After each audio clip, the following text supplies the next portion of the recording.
මානසික පීඩන නැති කරන මේ ක්‍රම තුන විශේෂයෙන් සිහිපත් කරන්න කල්පනා කළේ සාමාන්‍ය පෙළ විභාගයට පෙනී සිටින දූලා පුතාලා වෙනුවෙන්. නමුත් මේ කාරණා තුන ඔබටත් වැදගත්. මොකද මානසික පීඩන අපේ දක්ෂතා මොට කරනවා. අපේ හැකියා දුර්වල කරනවා. ඒ නිසා මේ ක්‍රම තුන අපි හැමදෙනාටම වටිනවා. 1. සිත සැහැල්ලු කර ගැනීම. මානසික පීඩනයකදී වෙන්නෙම සිත බර වෙන එක. සැහැල්ලුව නැති වෙලා යන එක. ඒ නිසා සිත සැහැල්ලු කර ගැනීමට මෙන්න මේ මානසික අභ්‍යාසය ඔබ පුරුදු කරන්න.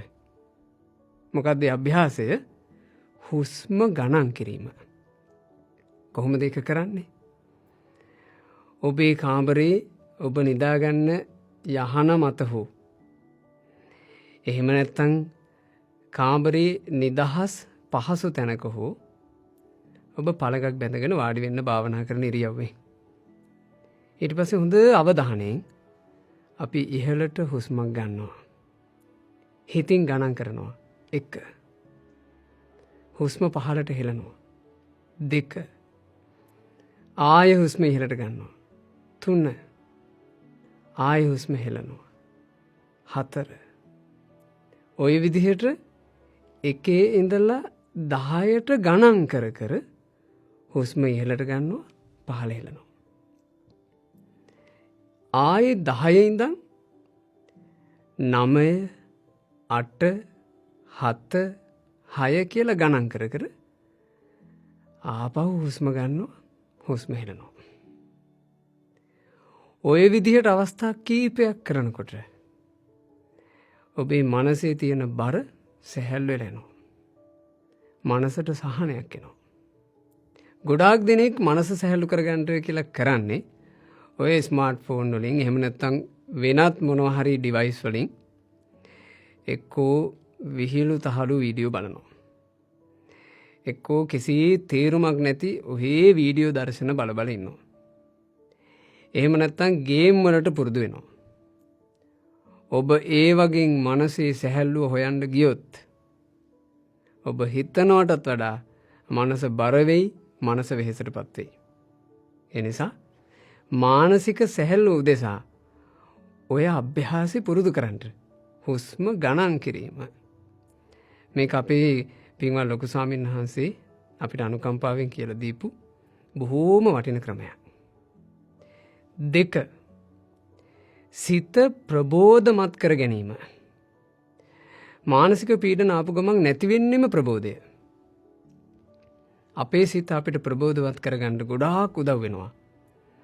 අපේ අවට තියෙන පිළිවෙල.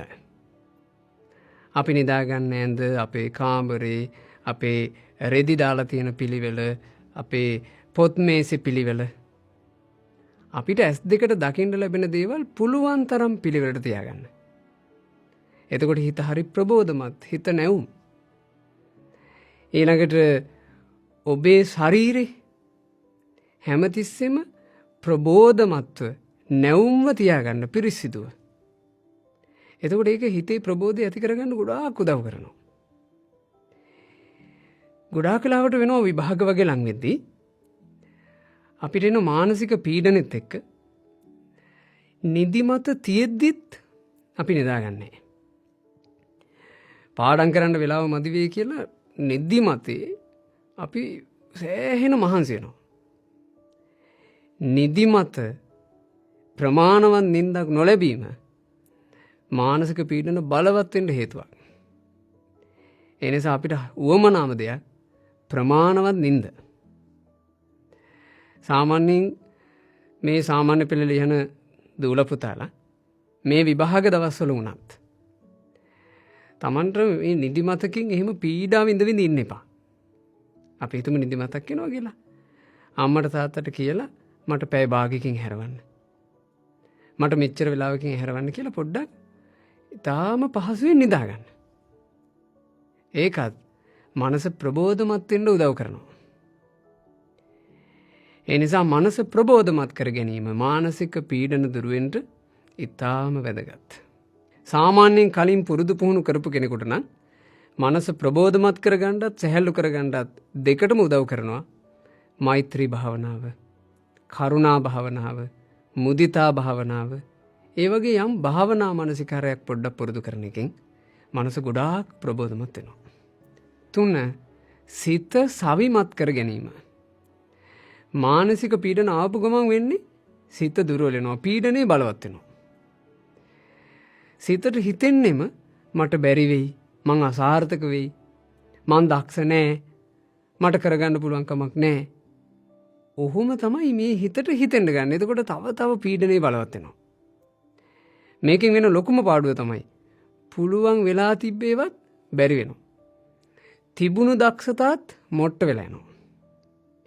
ඒ හින්දා අපි සිත සවිමත් කරගත යුතුයි. ඒ සිත සවිමත් කරගන්නට අර ඍණාත්මක පැත්තට හිතන්න එපා. එහෙම හිතුවිලි එනකොට ඔබ ආයාසයෙන්ම හිතන්න.